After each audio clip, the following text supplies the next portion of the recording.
And hello, everyone.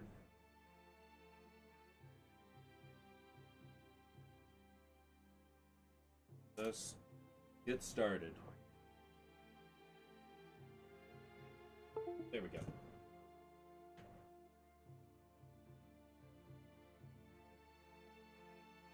One of these days, I will buy a.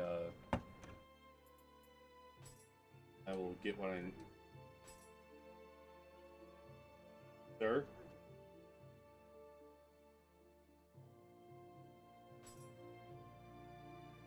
Anyway. One of these days, I will have working equipment.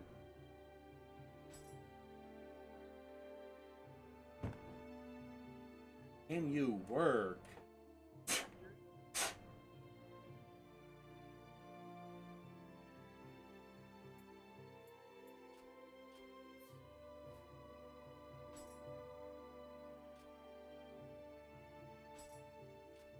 Hey, it looks like it's working now. Yay! Tales of Nioh. Alright, I know we said that we were going to do this, but let's head back on the map. As you can see, we started in 1555. The last event of Nioh 1 happened in 1600, and we are going to clear out the side mission.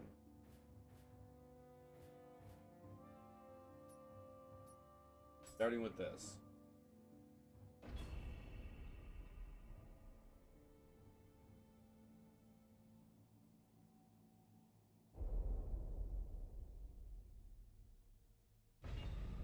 Hey.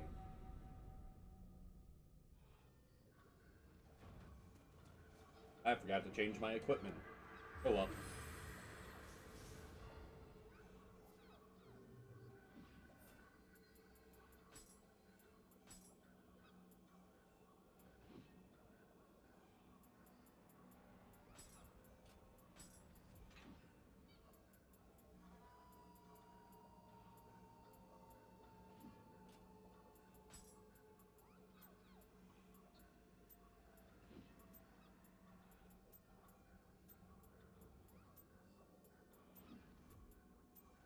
I'm just hearing a YouTuber in the background screaming at his chat.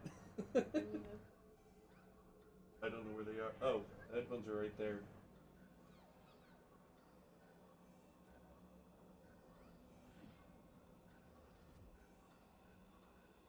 Uncle was asking if I wanted to, like, delay everything and go grab pizza, but I was like, I kind of just want to stream for a minute.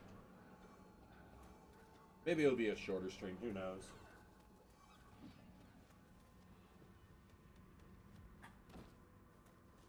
But the no.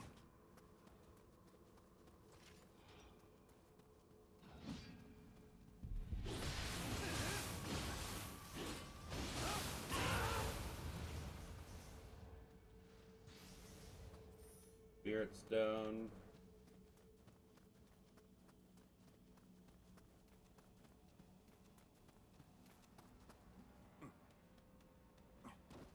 Alright, let's head on up.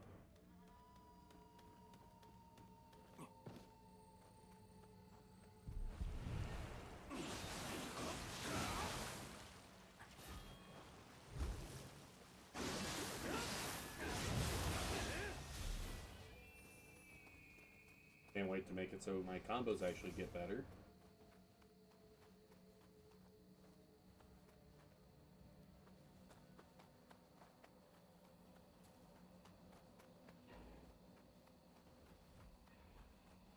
Oh, hello.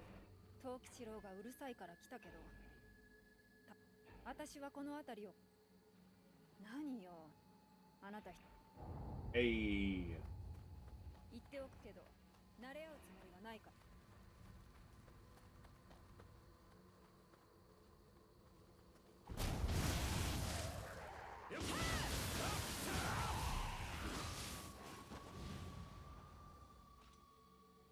So, I can't do sneak attacks yet, so fuck you.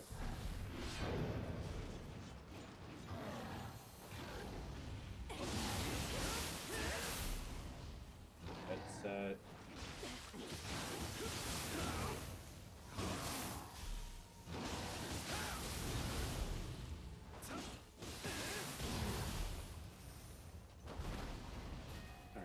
this. So I bought the Grim Hollow campaign guide from Ghostfire Gaming. If the information I saw was right, they're based in Melbourne, Australia. So getting the physical book is a bit expensive for me right now. The shipping last I saw was like $30, but the PDFs are well worth their price. The PDFs are $25. Obviously no shipping in that, because you just download it. The art's fantastic. The oh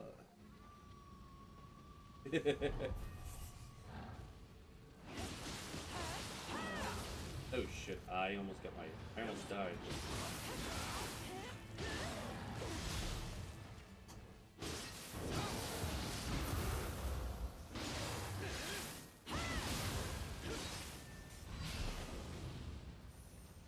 So the hardcover book for me to get is $55 US with a $34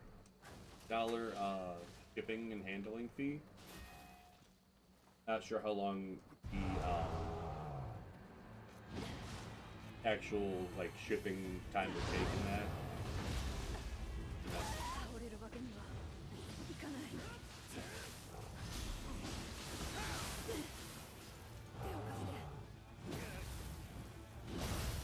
I died.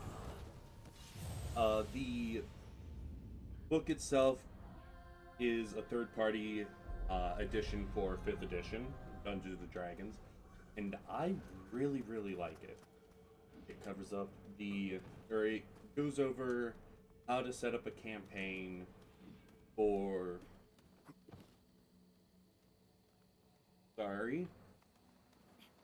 it sets up how to run a campaign within their own setting. Can't remember the name itself right now. I feel like an asshole. Oh,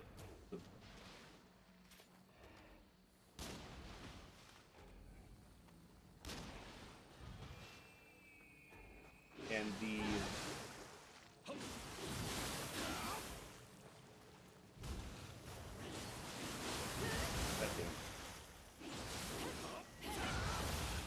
thank you. Ooh. Orb. Oh yeah, I have not been paid at all for this. This is literally just first impressions on it. I originally heard it from, I think, like Crit Crab.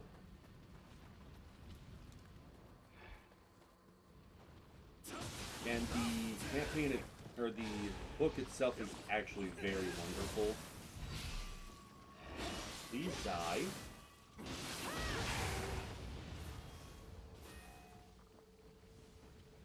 The art is fucking fantastic. It goes over lore of the area, it goes over new monsters they added. They added new spells for all the casters. Yes, including Ranger. Although I think Ranger only gets 2 spells since they're not really a caster heavy class. But got eyelash in my eye. It is a grim dark fantasy setting.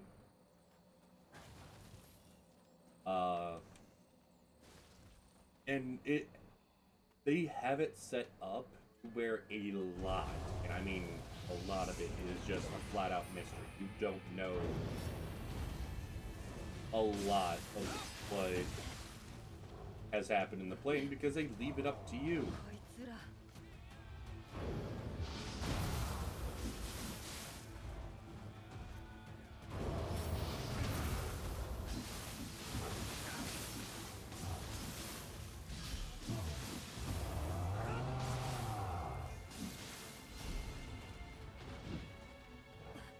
Need you.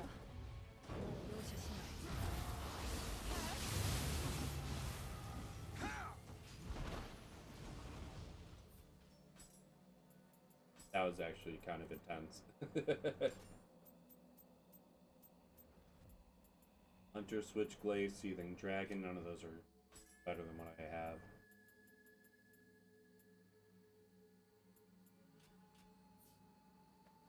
It adds, it actually adds a guide for transformations, vampires, fiends, liches, werewolves. It adds progression to those. There's a couple more in there that I didn't add because everyone likes a surprise. And it allows you to kind of make up and role play the actual progression of that transformation. I see.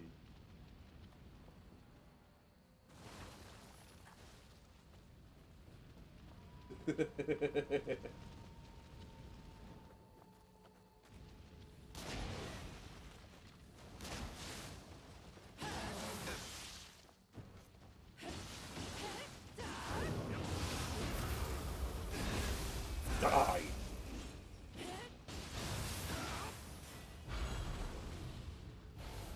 It even goes over through like custom gods in the setting. I think we only got through like 50 out of the 300 pages in the book. And it's just fantastic. I can't wait to keep reading it, and people who are in one of the discords I'm in, I've actually kind of been giving a chance to read it with me because everyone likes ideas. I'm not gonna just be handing it out to people because, well, I want these people to make money. I want these people to be successful so I can keep seeing stuff like this from them. Big arm. Oh shit, alright, heal.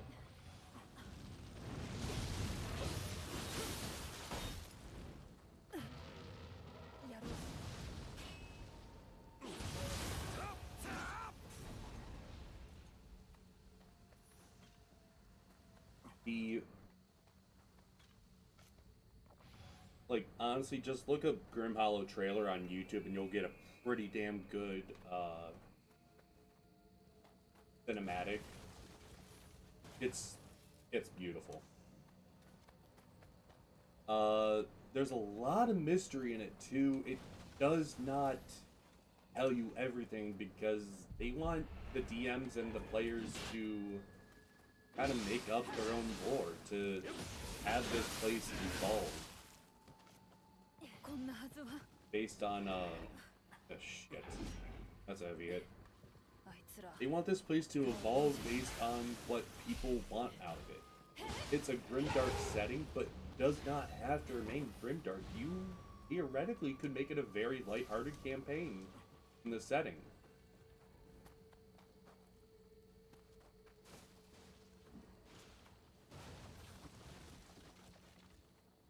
And it's just I love it, man.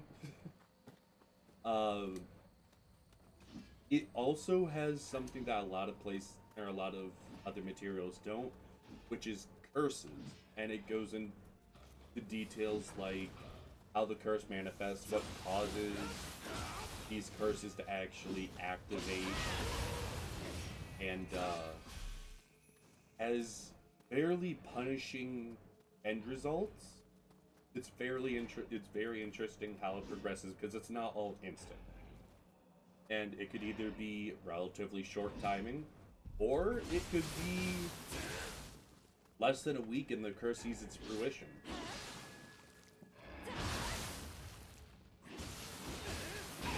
The book itself has, I think, has somewhere around like 6 different creatures in it, based off of the setting, and they tie in directly to the curses.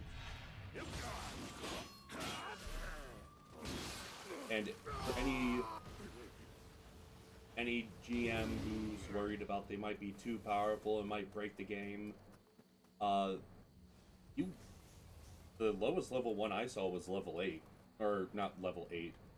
You had to be level 8. It was a 4th level spell, and it's fairly expensive. It's not something your players can cast on a dime. they are all some sort of ritual. They all cost a fair amount of coins, so you don't have to worry about players just going around cursing an entire countryside. Which honestly was a bit of a concern of mine at first, but it kind of went away once I started reading into it. The These guys actually take a lot of my concentration, so sorry. The book also... Oh, shit!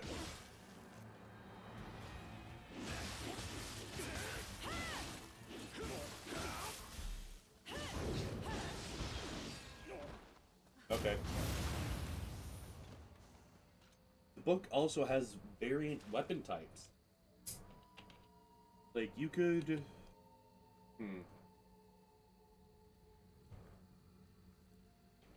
You could almost set up a decent Bloodborne campaign in it, honestly. And it also allows for customization of weapons. One of the variants I saw was the brutal variant, and I loved it. It's very, very balanced in my opinion, because its effect is that whenever you land a critical hit with it,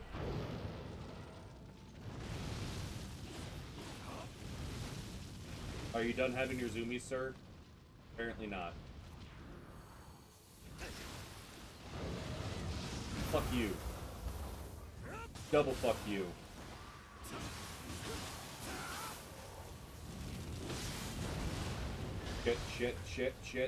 Shit. Rage!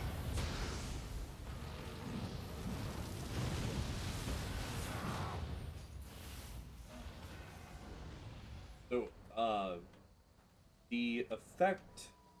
I'm burning. The effect of brutal weapons is that whenever you were to land a critical hit using a brutal weapon, you add one additional weapon damage die. So if you had a brutal dagger per se, you could have 2d4 stabbing or 2d4 piercing damage on a crit rather than 1d4. Now this only applies to the weapon damage itself, not elemental or not special effects on it, like let's say let's say you have an ability that adds radiant damage to it. You're not gonna have to worry about that. Underground.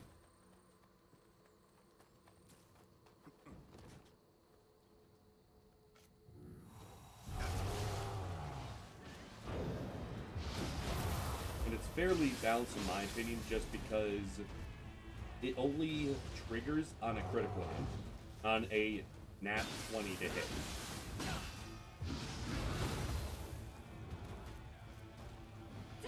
Okay.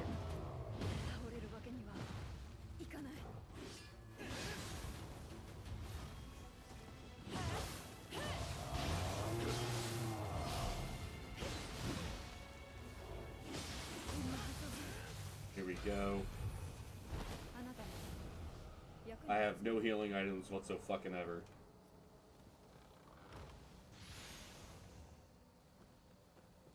There's a number of different weapon variants, there's a number of different curses, and all sorts of fun stuff. They also have a lot of custom background for your characters that, again, add something pretty interesting. I've only read 2 of them, and I'd much rather just visit this topic back again once I finish reading the book and give my opinion on my favorite background, rather than just giving away stuff for free, you know?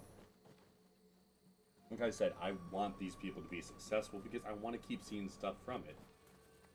Along with this book, I actually pre-ordered their campaign for Dungeons of Dragonheim, which is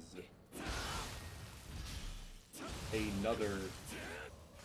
It's an actual campaign set in the Grim Hollow setting. And I am very, very, very excited for it. A lot of Eldritch, a lot of mutation. There's some new, from what I understand, there's some new weapon mechanics in it as well. And it all ties in very, very nicely, almost as the bow on top of the Grim Hollow setting.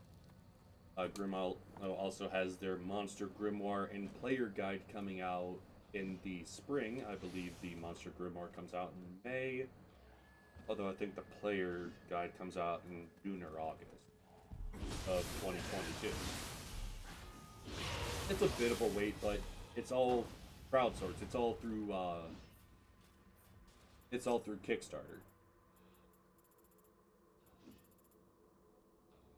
And this is another thing, you could just look up the I could have sworn I had a sacred run. That as a shortcut.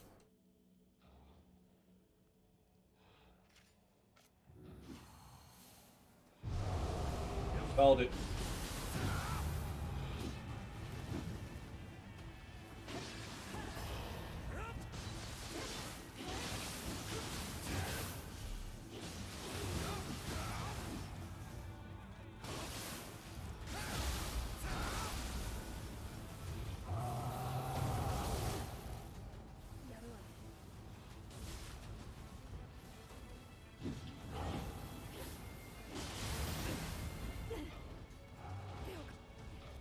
Ew, fuck. The basics I will give you about Dungeons of Drakkenheim, which I don't have the book yet. Unless they want to send it to me early somehow. But the basics of it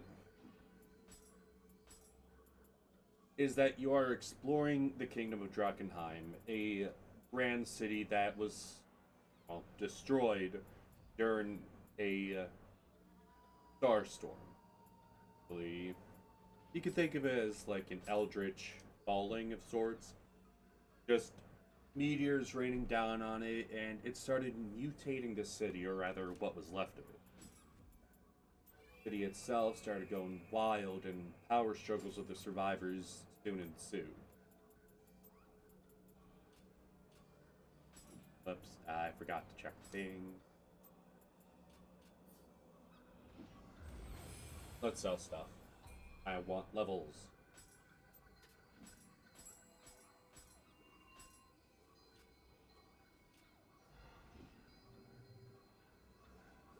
Uncommon item dev.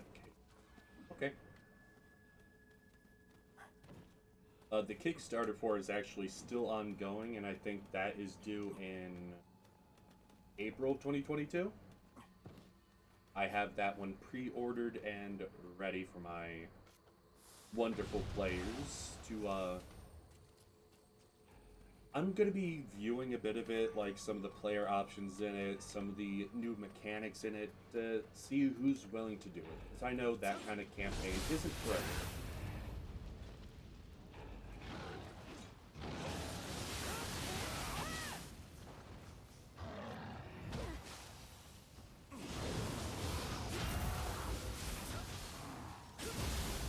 And you're dead. Ooh, I got another Nioh point.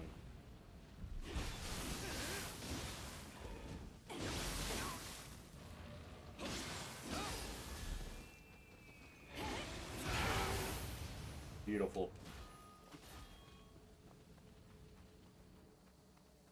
Hey, nope, I can't. Rip. And I need to go undergrounds.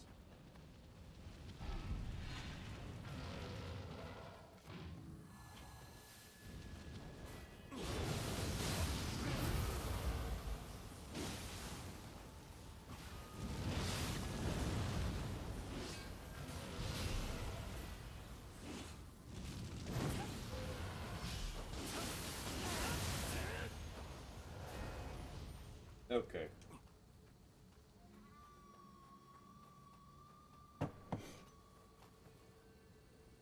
Oh shit, I accidentally unplugged the... God damn it, I wiggled the cord.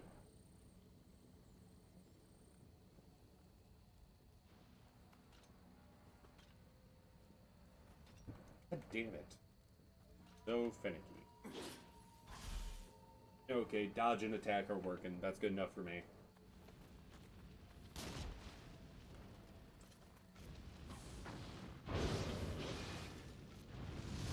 Holy shit! Fucking fuck! Can I get auto-grave recovery, please? Nope. Oh, boy.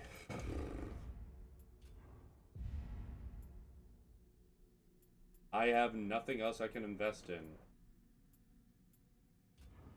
I gotta finish Way of the Warrior. And on Nioh. Okay. So I need to do those dojo missions after this. I can do that.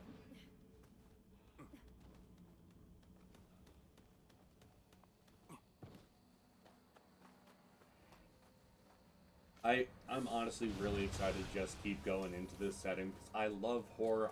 I'm growing more and more fond of Grimdark. I just want to keep seeing this kind of content because it's just so interesting.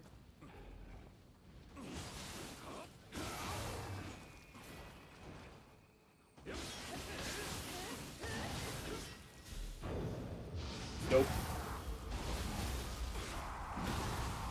That's fucking awesome. I want to keep doing that.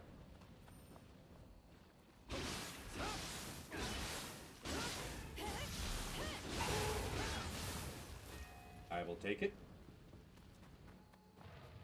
Like, Tree doesn't even like horror, and she wants to try it out. One, because, well, any good DM is willing to accompany the needs of their players. It's just proper etiquette to make sure the needs of your players are met. Yes, your needs as the DM should be met too, but at the same time, if one player's not having fun, you gotta make sure that he can kind of jump on that issue. Gotta make sure you can fix it before it kind of, well, spirals out of control.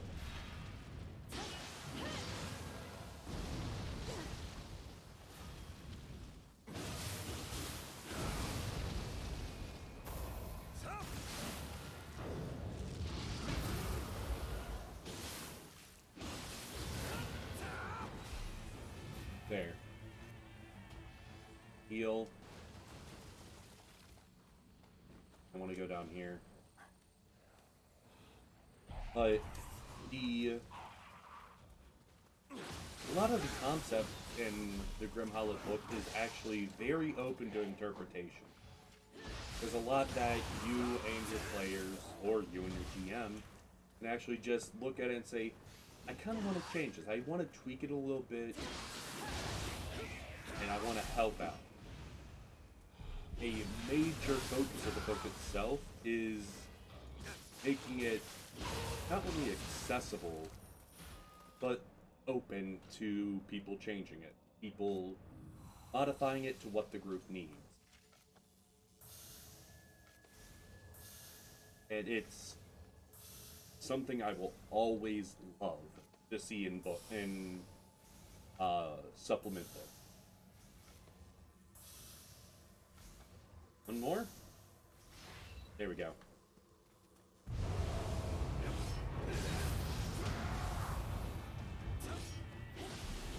You know, I'm going after you.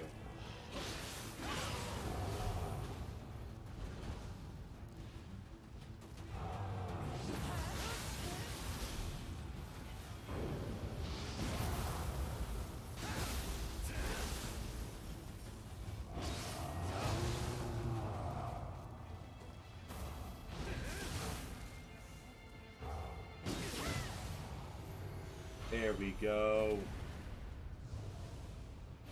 これでおしまいね。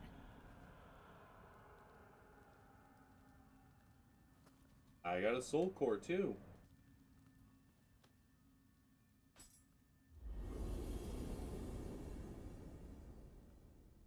There's a lot about this book that I'm really excited for, but the Monster Grimoire looks aggy.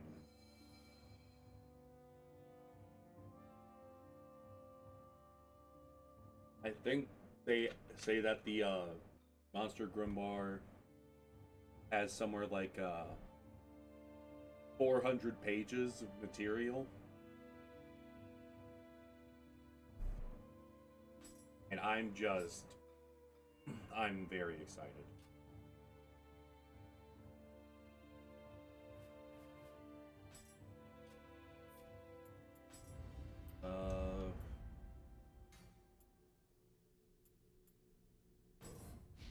By the way, I realized I wasn't upgrading the right part.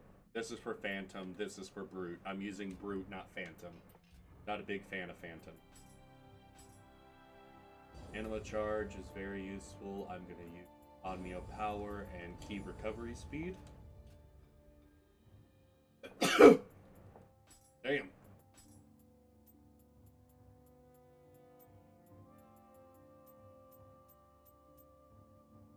Seething Dragon, yes.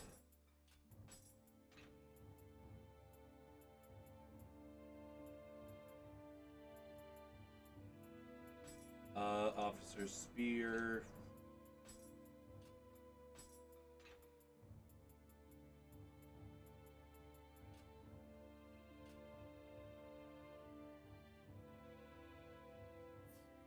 Okay. Alright, we got more information about Yoki.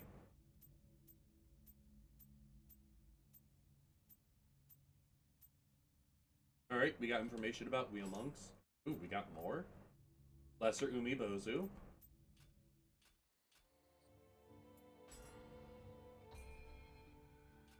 Didn't mean to do that. I wanted to come over here first.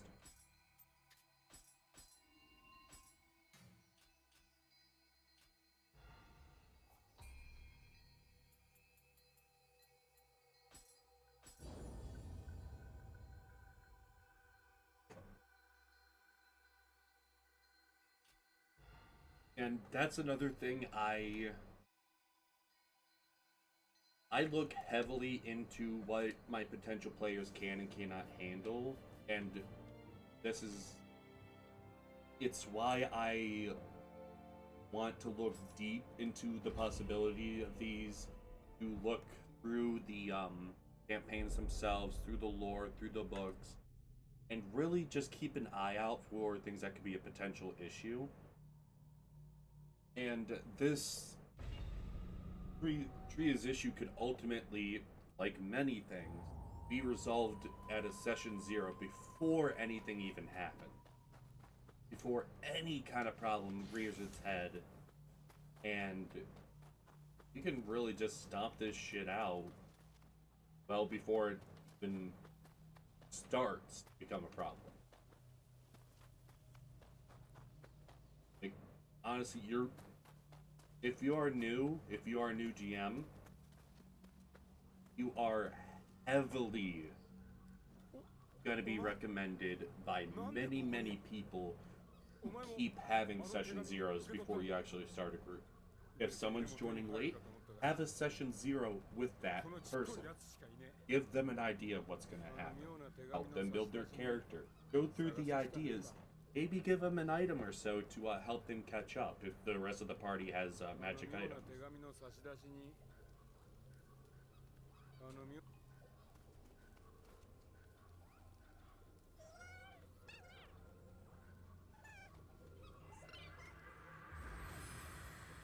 There's a lot of things that Session 0 can really help out with, and people don't really realize how useful that is.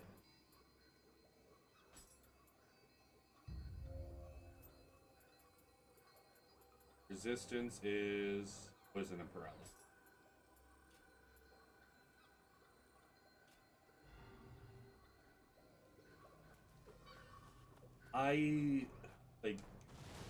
When I ran Curse Strahd, I looked deeply into it, realized spiders were going to be a major issue, and I had 2 players with arachnophobia, one of which being crippling arachnophobia.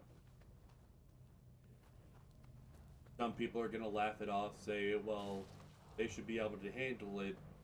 They shouldn't. I mean, a spider's a creature you can easily replace. If you were to go into Curse of Strahd and say, I have a deathly fear of vampires, that would be an issue. Because the campaign is about a fucking vampire. If it's specific things about a vampire, like them feeding, that's something you can work around. If it's something like...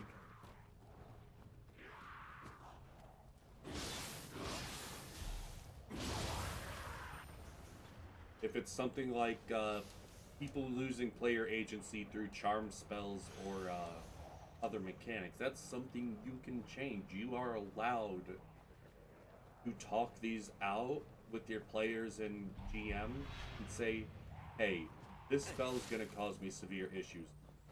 Can we change it? Even if it's just through flavor. Someone who's afraid of Fireball, well, you can rename it and, I don't know, just call it an explosion spell. Doesn't necessarily have to be fire. You could flavor the damage as force damage. There's a lot of ways you could do stuff, and many people don't really think about that. They think, it's my campaign, I want to do it this way. They think too many people equate interest with consent, I guess, is the simplest way to put it.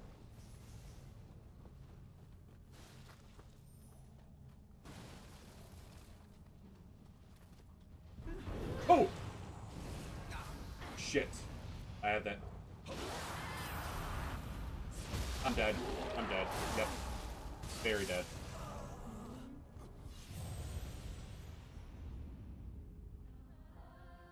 I was murdered by a snake woman.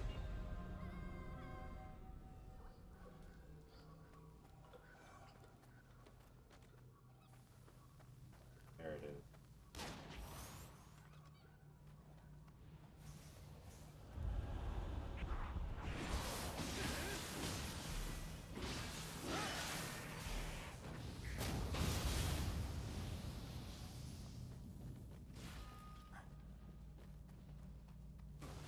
A major part of why I like being a GM is because I like being challenge creative. I like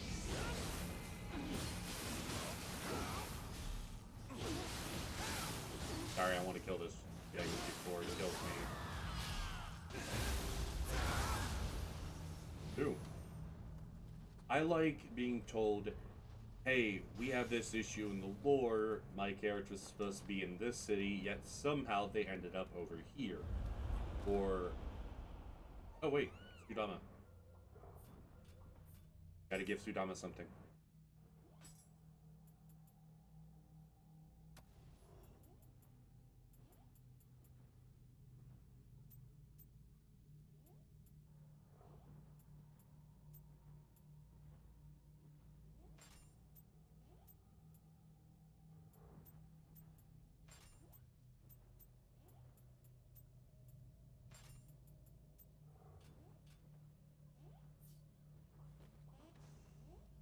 But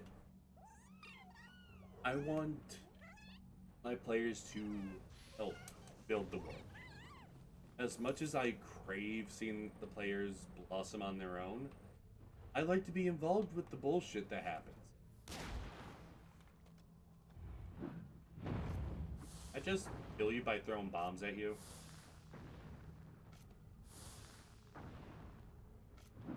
I mean, I'm getting ninjutsu points, so I'm not complaining.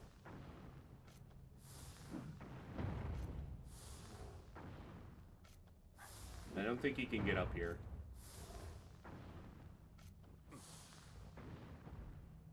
Bro, he almost jumped off.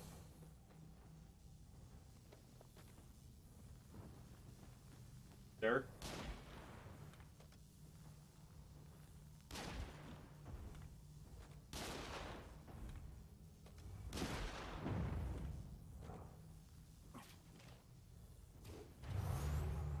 Hey.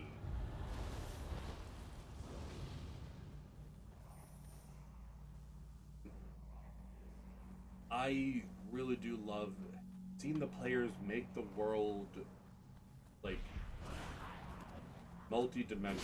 Not just through shit like, well, we did this, so technically there's no ruler here. I like seeing them inspire the villager.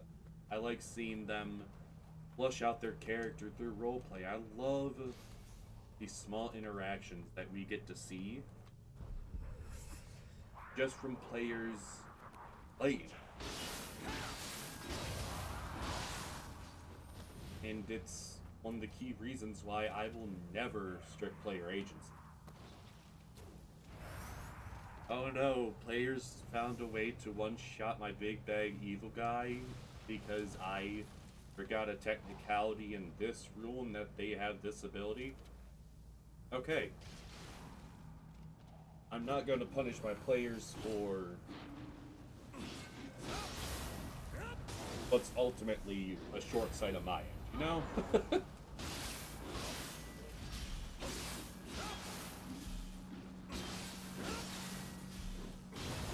I don't want to be one of those GMs who end up as like I don't want to be the GM who is that guy in someone's RPG horror story.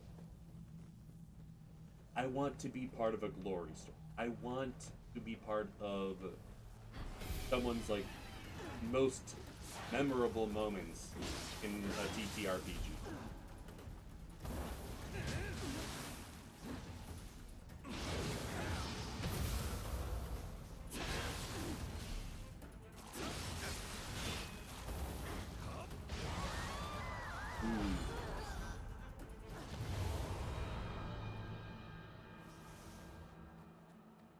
Oh. Little dude.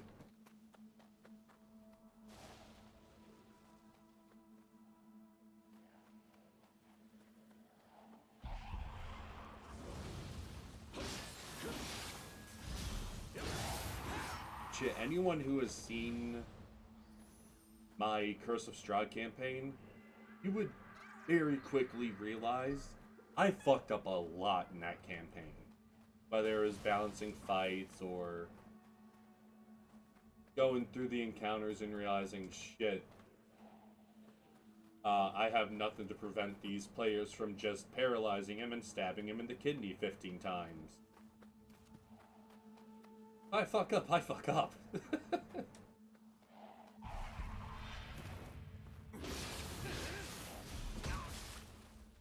Why'd you throw a rock at me, bitch? Hey!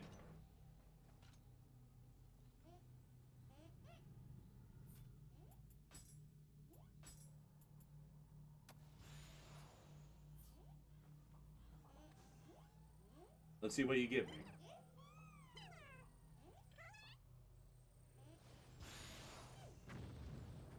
Nice.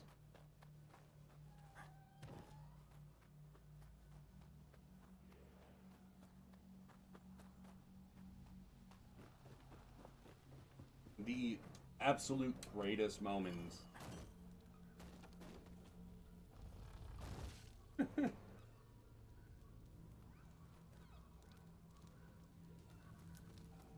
The absolute greatest moments in TTRPGs are moments when players and GM come together and just make something absolutely unbelievable.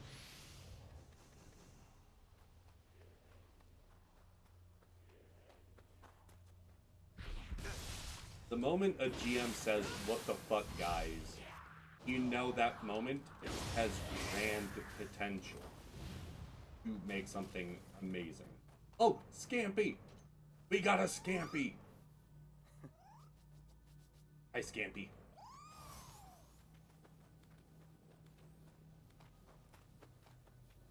Like, I it's not 100% true in its literal meaning, but its intent is absolutely true. I want my players to break me. I want my players to make me just stop and think, how the fuck did this just happen?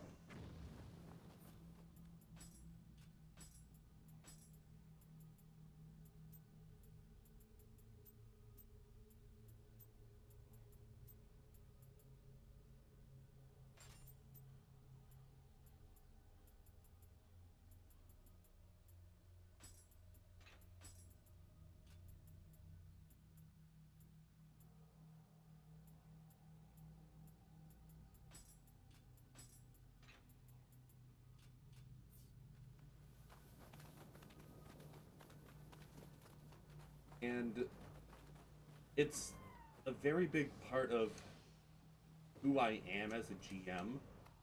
I pride myself on being a yes and DM. As in, a player says, I wanna seduce the dragon. Yes and. How are you gonna do it? Well, I'm gonna play them a song, start sweet talking them. Okay. The dragon laughs, pats you on the head, and says, you are too little to be for me. I want a player to think of creative ways to get through a scenario that I can't think of. Because if they are carrying that story that way, it means I succeeded. It means I'm not forcing them into a scenario where they only ever have one option. There are going to be some scenarios where the best option is to, like, where there is a definitive best option. Like with Strahd, the best option was to kill him. Another option was just to kick his ass, tell him to fuck off, and try to find a different way out. Another option was to just get the girl out of the castle and walk away. There's a lot of options for players to make it a non-combat quest, and it's kinda wonderful that the potential is. I think Flight had the group to avoid combat because I had a group who loved combat. They love hour gaming. They love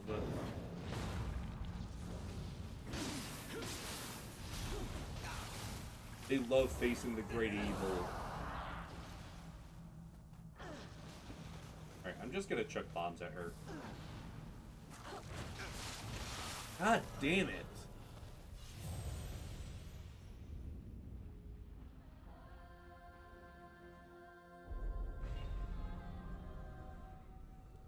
When is that auto grave recovery gonna kick in? Do I have it on still? Yeah, 18% auto grave recovery.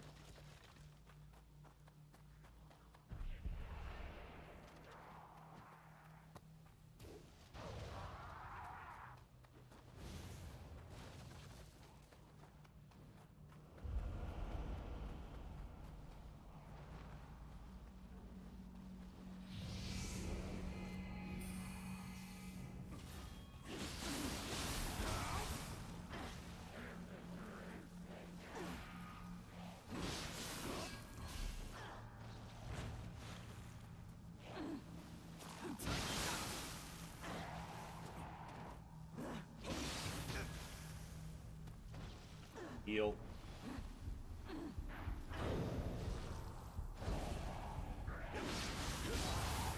Okay.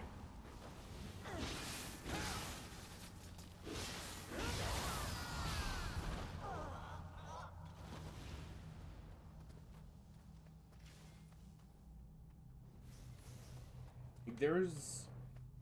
The best campaigns are the most open campaigns. Most memorable campaigns are the ones that kind of just bring themselves to life. Where the moments where the DM didn't have a plan makes it seem the most immersive.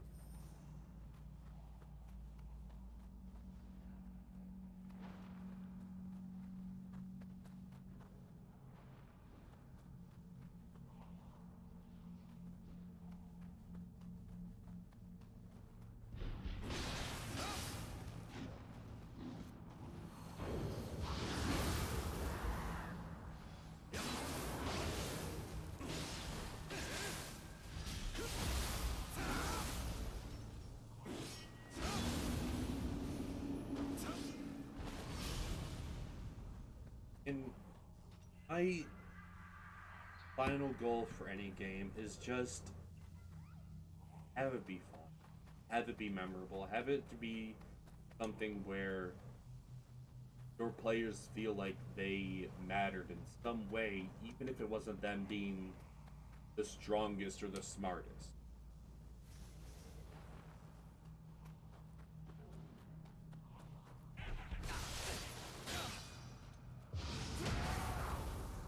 Bye.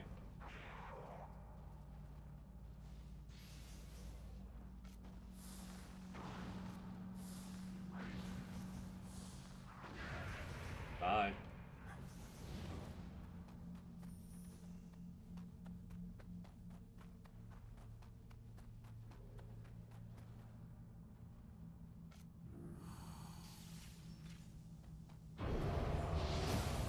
Oh my god!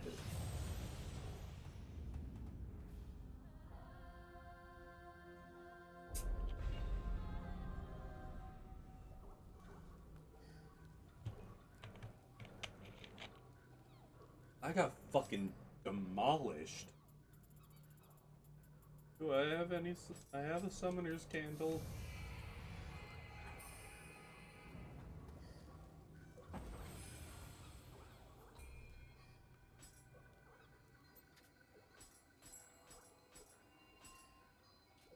I have 8,000, which is not enough blood.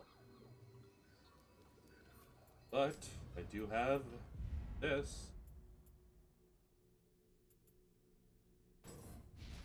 I just gotta start buying stuff, honestly. It's my best option.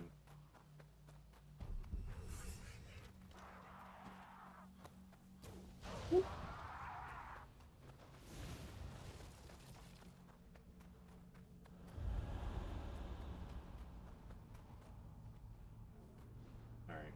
So I have to kill the Ipandatora.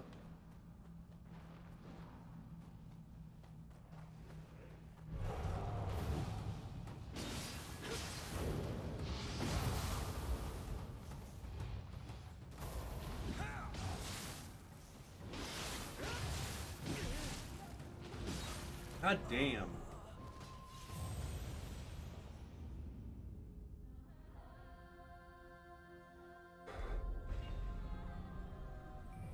Auto grave recovery. Yay.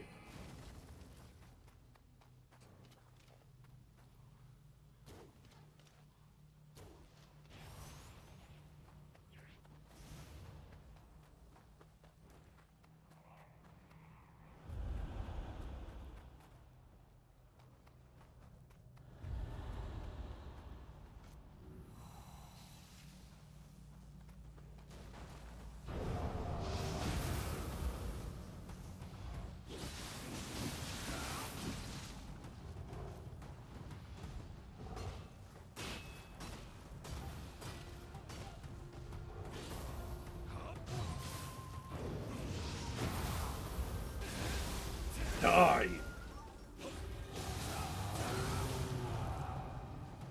No, fuck it.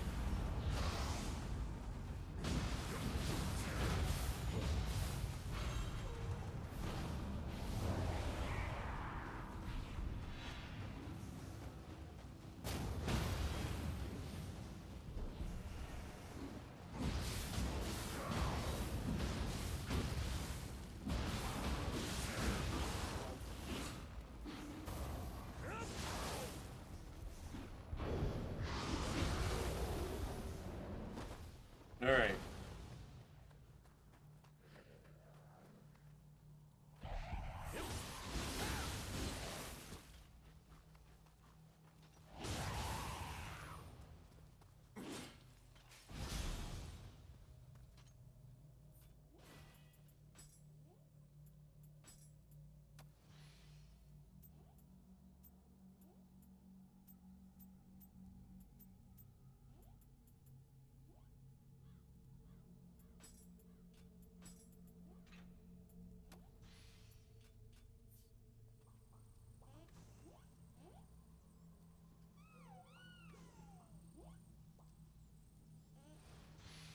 Oh, that's gonna go wonderful.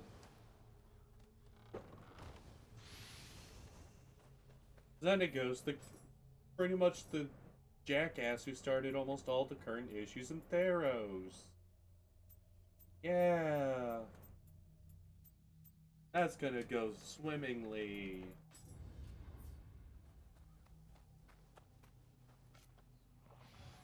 Alright.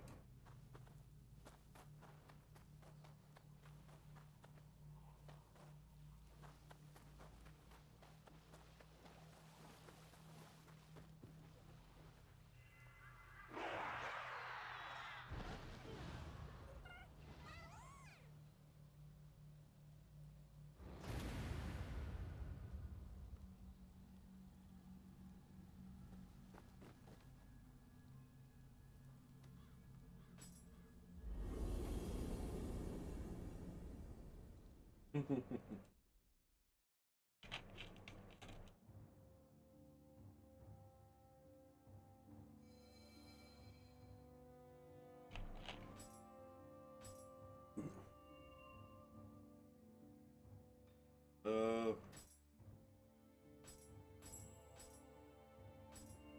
Gonna Ippon Datara Fang. Like I cleared this land out.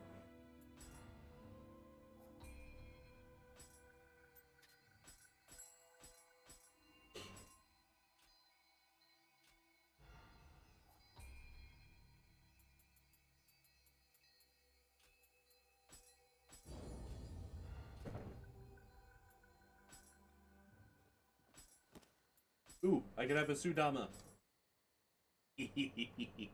We're gonna have a little dude in here for now.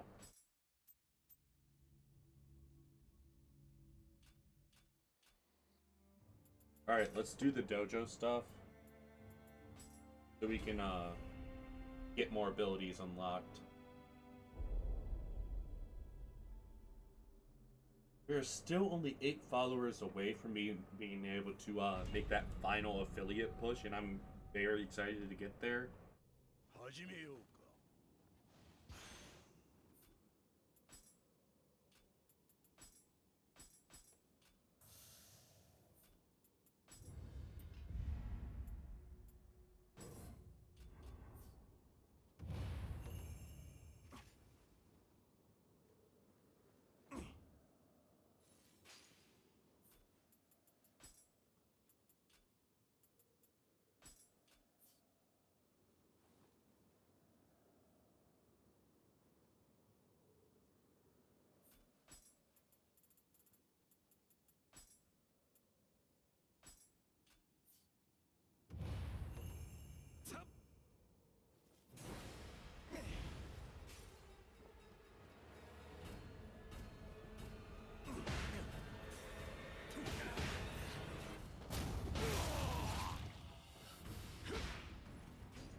Here we go.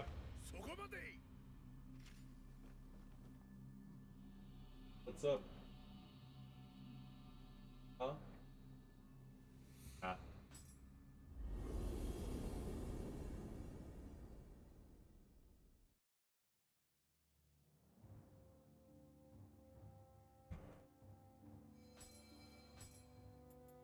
Dojo. Way of the Ninja.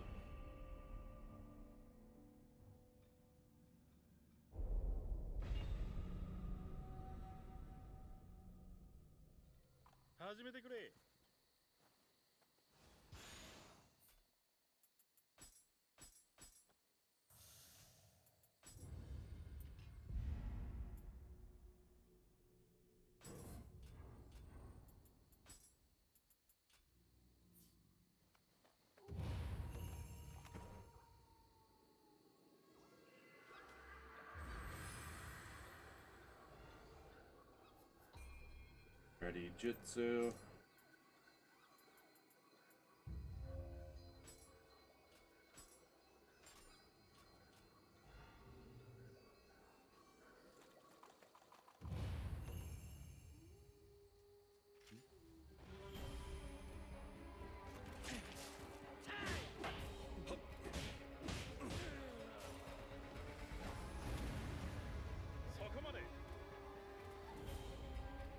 Okay, that's simple.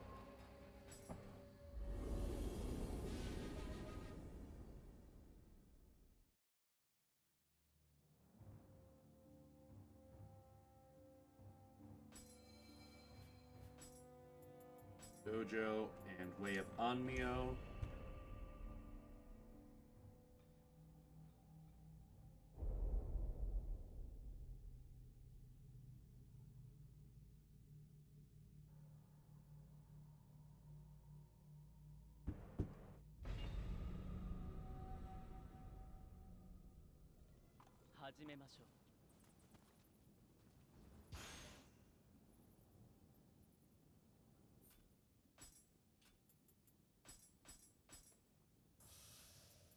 Wants me to yep, purification.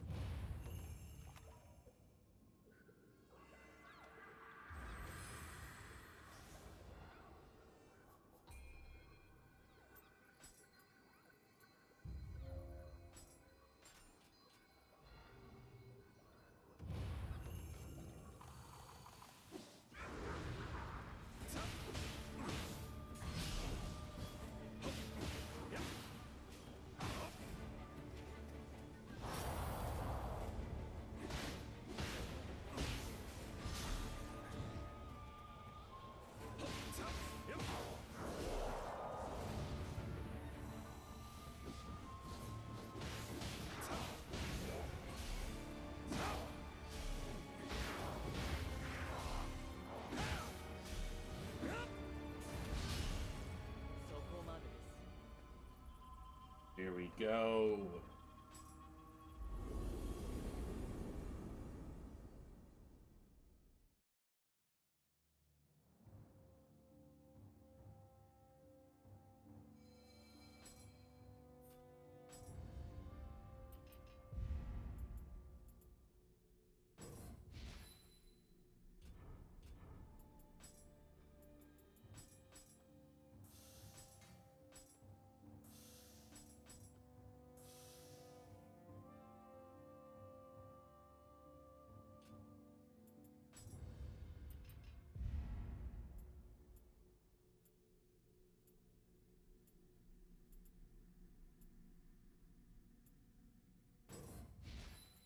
Yes.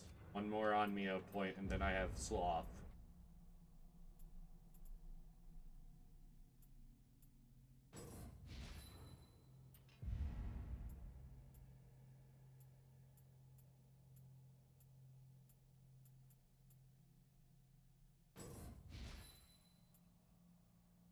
Ooh, I need that. Need one more.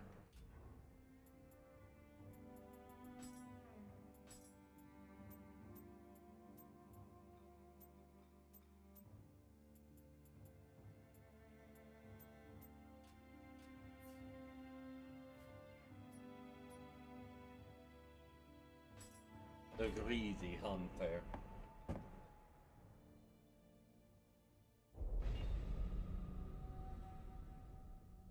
I'm just gonna abuse the ever-loving shit out of the Onmyo ninjutsu I have on this.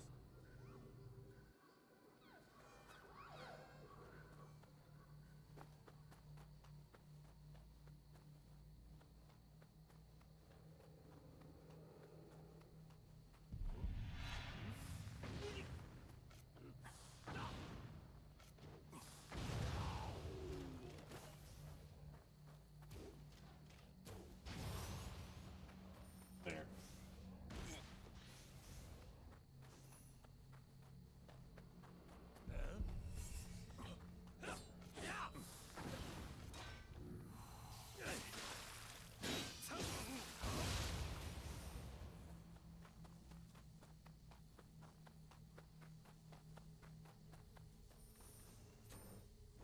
I fell.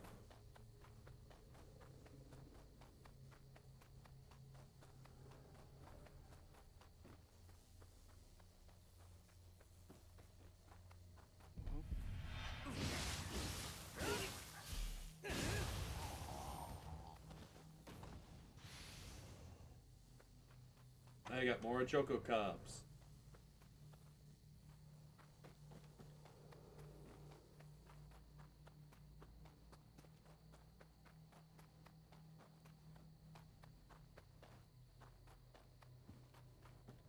Okay, I need to go up this way.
we go.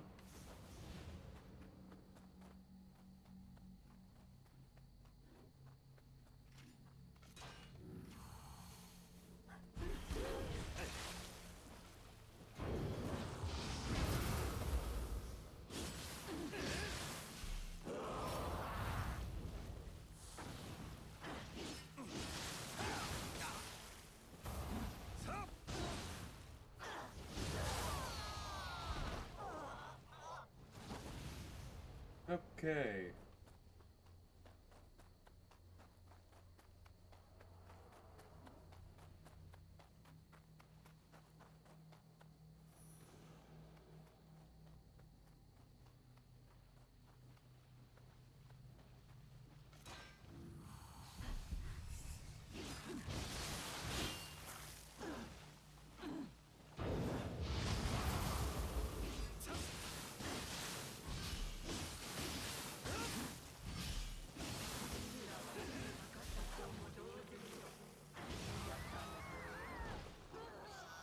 Ooh.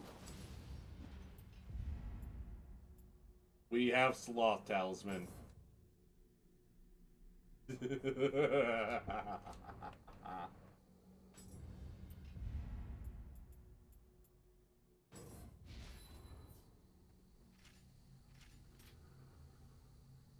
Sloth Talisman slows the enemies down by 30%, which is a massive fucking deal in this kind of game where reaction time is key.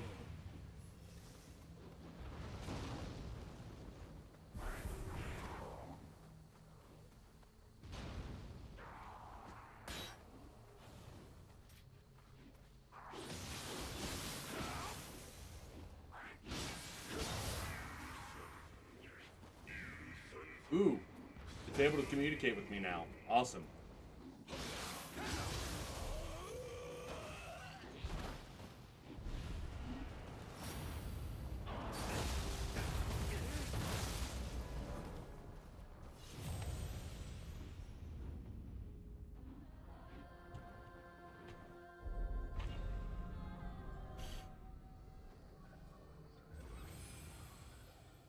And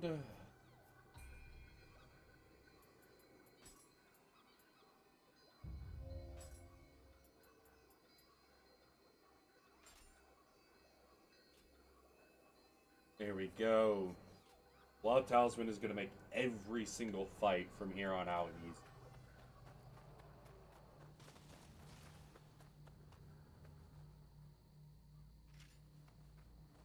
Example.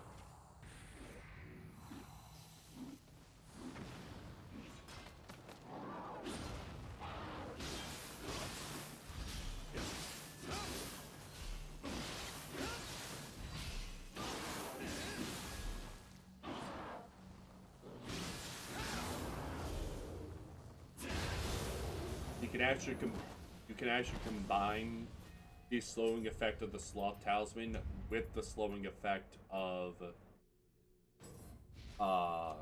lightning, so you can actually get them going 60% slower than how they were.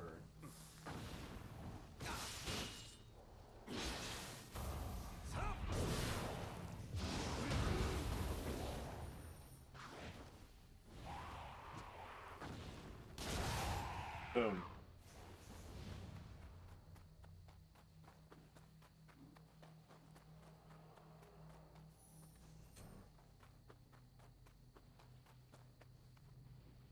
So it's like very, very common that you'll see me rocking lightning and sloth at the same time.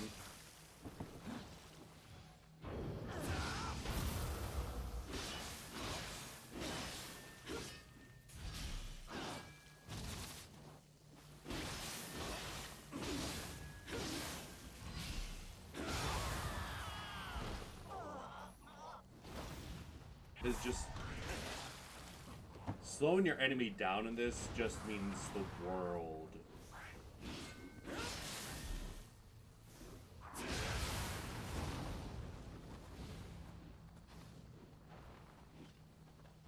This.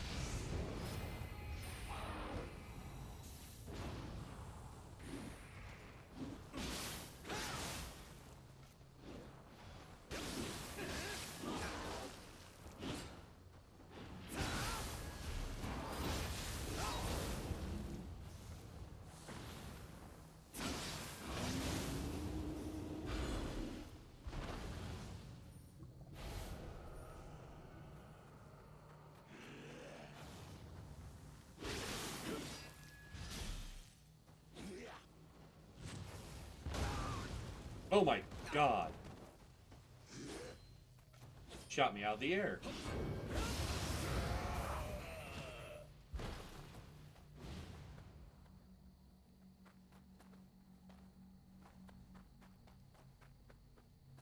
There's something over there, but there's something over here.